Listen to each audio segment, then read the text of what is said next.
There are books of the Bible that shaped civilizations, gave birth to faith, and guided entire nations. But what if there was another text, once revered, quoted and read by the early church, only to be silenced, banned, and erased from the canon? A book so mysterious and unsettling that scholars, priests, and kings alike feared what it revealed. This is the Book of Enoch, and today we will uncover why it was hidden, what shocking secrets it holds about our ancient past, and why even now, centuries later, its words still shake the foundations of human history.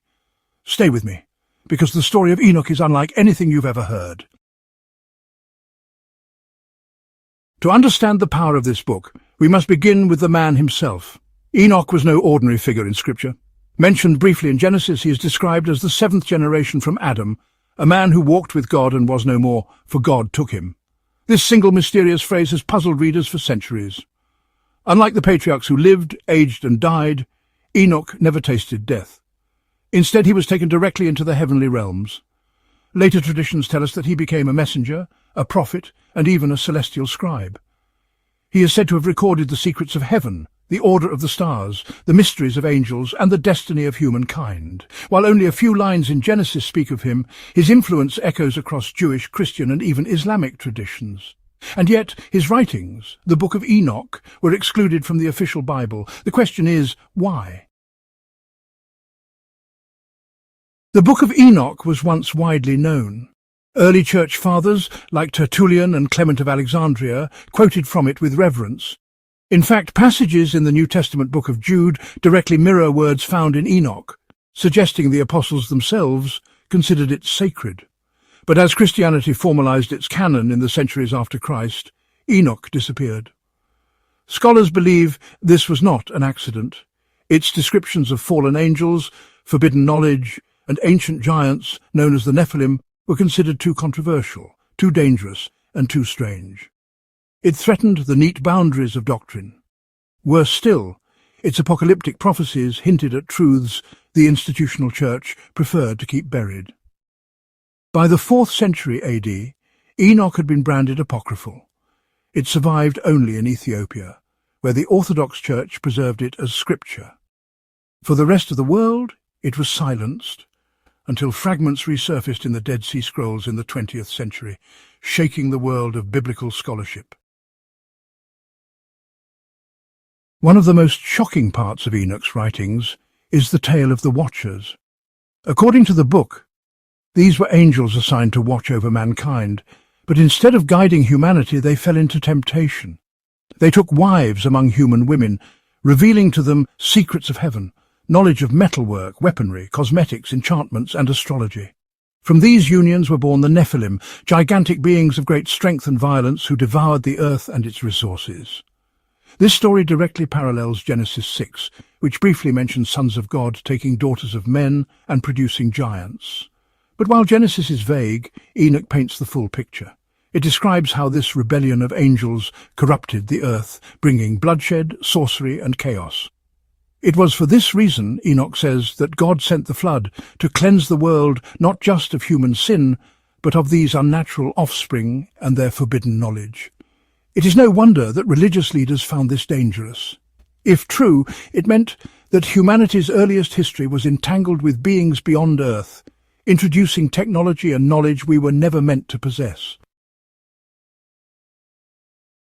But Enoch is not only about the past, it also points towards the future. In what is called the Book of Parables, Enoch speaks of a figure named the Son of Man, the Elect One, who sits on a throne of glory and brings judgment to the wicked. This figure sounds unmistakably like the Messiah described later in the New Testament. What's astonishing is that these writings predate Christ by centuries. Could it be that Enoch foresaw him? Could this be why the book was suppressed? That it revealed too clearly the coming of a Redeemer challenging the religious authorities of the time? Another extraordinary section describes Enoch's travels through the heavens. Guided by angels, he witnesses the movements of the sun, the moon, and the stars. He is shown these vast chambers where winds and waters are stored, and even the place of judgment where souls await their destiny. In a world where ancient people gazed at the skies with awe, these revelations must have been, well, electrifying. Enoch even lays out a solar calendar of 364 days, which is far more precise than other calendars of the ancient world. This knowledge was so advanced that, honestly, scholars debate whether Enoch represents remnants of a forgotten scientific tradition or perhaps something even more mysterious. Some modern readers go even further. They see in Enoch's descriptions the traces of contact with beings not of this world, the watchers descending from heaven, the giants roaming the earth, the advanced knowledge suddenly given to mankind. It all reads like a record of extraterrestrial encounters. While traditional theology interprets these as angels and demons, others argue they may point to something far stranger in our ancient history. Regardless of interpretation, the Book of Enoch opens a window into a forgotten age, one where heaven and earth touch more closely than we dare to imagine. So why does this matter today? Because the Book of Enoch does what the official Bible often leaves unsaid. It fills the gaps. It answers questions about the origins of evil, the mysteries of angels, the corruption of mankind, and the hope of a final redemption. Whether you see it as literal truth, symbolic vision, or a mixture of both, its words still burn with relevance.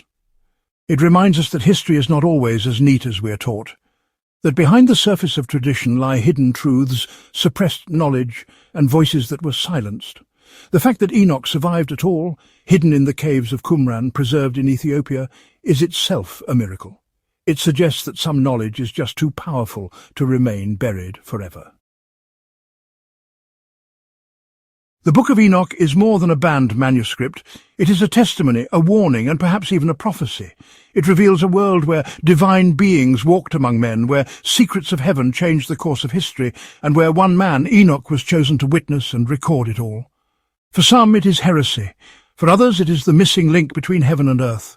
But for all of us, it is a reminder that history is far deeper, stranger, and more mysterious than we often dare to believe.